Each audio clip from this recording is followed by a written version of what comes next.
తెలుగులో కొన్ని సామెతలుంటాయి. కుక్క తోక వంకరం. మనిషి మంచి మనిషికో మాట, గొడ్డుకో దెబ్బ. ఇట్లాంటివి. అంటే ఒక మనిషి యొక్క ప్రవర్తన, ఆయనలోని లోపాలను అధిగమించే దశగా మనిషిని మౌల్డ్ చేయడానికి, వాళ్ళ యొక్క క్యారెక్టర్‌ని సరిదిద్దడానికి ఇలాంటి సామెతలను వాడుతూ ఉంటారు. అంటే ఎలాంటి పరిపక్వతతో మనిషి ముందుకెళ్ళాలని. ఖచ్చితంగా జగన్‌మోహన్ రెడ్డి గారు మాత్రం ఇలాంటి వాటిని ఏ ఒక్క రోజు కూడా వంట పట్టించుకోలేదేమో అనిపిస్తోంది. సో, ఆయన క్యారెక్టర్, ఆయన బేసిక్ నైజం ఏదైతే ఉంటుందో దాన్ని ఎప్పటికీ కూడా అదే విధంగా కొనసాగించాలనుకుంటున్నారు. ఆయనకి ఎప్పటికీ మామూలే. ఈ మనీ లాండరింగ్ వ్యవహారాలు కావచ్చు, ఈడీ కేసులు కావచ్చు, సీబీఐ విచారణలు కావచ్చు, ఇక రాష్ట్ర స్థాయిలో సీఐడీ ఇన్వెస్టిగేషన్లు ఇట్లాంటివి ఎదుర్కోవడం, అధికారులని బ్యూరోక్రసీని పూర్తి స్థాయిలో భ్రష్టు పట్టించడం, ఆయన చుట్టూ ఉన్నటువంటి కోటరీకి ప్రజల సొమ్మును కట్టబెట్టడం, తద్వారా ఆయన కూడా లబ్ధి పొందడం. ఇలాంటివన్నీ కూడా జగన్మోహన్ రెడ్డి గారికి చాలా యూజువల్ థింగ్స్‌గా మారినటువంటి సిట్యుయేషన్. ఇవాళ జగన్ రెడ్డి గారి తాడేపల్లి ప్యాలెస్ నుంచి 494 కోట్ల రూపాయలు విజయసాయి రెడ్డి గారికి సంబంధించి, అంటే ఆయన అల్లుడి గారి సోదరుడికి చెందినటువంటి అరబిందో సంస్థకి వెళ్ళాయా అనే సందేహాలు కూడా కలుగుతున్నాయి. అసలు అరబిందోకి, తాడేపల్లి ప్యాలెస్‌కి ఇవాళ రేజ్ అయిన కాకినాడ సీపోర్ట్స్ ప్రైవేట్ లిమిటెడ్ ఇష్యూకి ఉన్నటువంటి లింక్‌ను ఒక్కసారి అబ్జర్వ్ చేస్తే జగన్మోహన్ రెడ్డి గారు అధికారాన్ని ఏ స్థాయిలో దుర్వినియోగం చేశారనే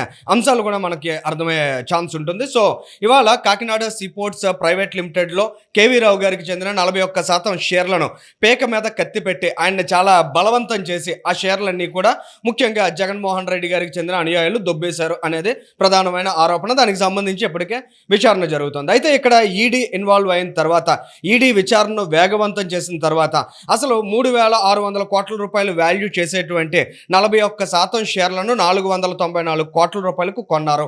సరే, ఆ కొన్నటువంటి షేర్లన్నా నిజంగా వీళ్ళ కష్టార్జితమా లేదంటే ప్రజల నుంచి దొబ్బేసిన సొమ్మ అనేది ఇప్పుడు రేజ్ అయినటువంటి క్వశ్చన్. ఎందుకంటే దానికి సంబంధించిన మూలాలను అబ్జర్వ్ చేస్తే ముఖ్యంగా అరబిందోకి సంబంధించి 2020 జూలైలో ఫస్ట్ ట్రాన్సాక్షన్, అంటే ఈ 41% షేర్లు 494 క్రోర్స్‌కి కొనడానికి ఫస్ట్ ట్రాన్సాక్షన్ అనేది జరిగింది. 100 కోట్ల రూపాయల చెల్లింపు అనేది చేశారు. ఇమీడియట్‌గా ఆ నెక్స్ట్ ఇయర్ అంటే 2021 ఫిబ్రవరిలో మరొక 394 క్రోర్స్‌ని వాళ్ళు చెల్లించారు. అయితే ఈ చెల్లింపులు జరగడానికి ముందు అరబిందో ట్రాన్సాక్షన్స్‌ను అబ్జర్వ్ చేసిన తర్వాత ఈ 494 క్రోర్స్ ఎక్కడి నుంచి వచ్చాయి అనే క్వశ్చన్ కూడా అరైజ్ అయింది. ఎందుకంటే ఆ రోజుల్లో ముఖ్యంగా 2020 జూలై అంటే అంతా కోవిడ్ అనేటువంటి ఒక సంక్షోభంలో ఉన్నాం.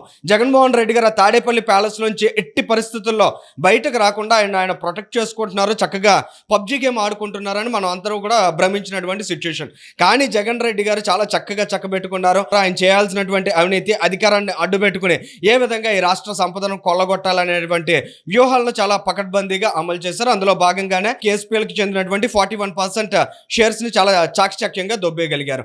ఇవాళ ఈడీ ఇన్వాల్వ్ అయిన తర్వాత, ఈడీ విచారణ వేగవంతమైన తర్వాత విజయసాయి రెడ్డితో పాటు ఆయన అల్లుడి సోదరుడు అయినటువంటి శరత్ చంద్రారెడ్డి వీళ్ళందరికీ నోటీసెస్ సర్వ్ చేశారు. వీళ్ళందరినీ విచారణకు హాజరు కమ్మని చెప్పారు. వివిధ కారణాలతో వాళ్ళు విచారణకైతే హాజరు కాలేదు. తిరిగి మళ్ళీ నోటీసెస్ ని సర్వ్ చేశారు. మరి విజయసాయి రెడ్డి, శరత్ చంద్రారెడ్డి వీళ్ళందరూ విచారణకి హాజరవుతారా? ఈ 494 కోట్లు జగన్మోహన్ రెడ్డి గారు ఎన్ని దఫాలుగా వీరికి చెల్లించారు, వీరు ఏ విధంగా బ్లాక్మెయిల్ చేసి కేవీ రావు గారికి చెందినటువంటి షేర్స్ ని అప్పనంగా కొట్టేశారనే వివరాలను వెల్లడిస్తారా అనేది ఖచ్చితంగా వెయిట్ చేసి చూడాలి. ఎందుకంటే 969 కోట్ల రూపాయలు ఈ కేఎస్పీఎల్ ఎగవేత చేసింది అనేటువంటి నివేదికను ఆ రోజు ప్రభుత్వానికి సమర్పిస్తే, ముఖ్యంగా ఈ ట్రాన్సాక్షన్స్ అన్ని పూర్తయిన తర్వాత, ఈ షేర్ల బదిలీ ప్రక్రియ పూర్తయిన తర్వాత దాన్ని కేవలం 9 కోట్ల రూపాయల ఎగవేత మాత్రమే అని చూపించారు. ఈ అన్ని అంశాల మీద కూడా ప్రస్తుతం ఈడీ దర్యాప్తు జరుగుతున్నటువంటి తరుణంలో జగన్మోహన్ రెడ్డి గారు మరొక భారీ కుంభకోణంలో ఇరుక్కోబోతున్నారా, మరొక భారీ అవినీతి బట్టబయలు కాబోతోందా అని ఆంధ్రప్రదేశ్ రాష్ట్ర ప్రజలంతా ఆసక్తిగా గమనిస్తున్నారు.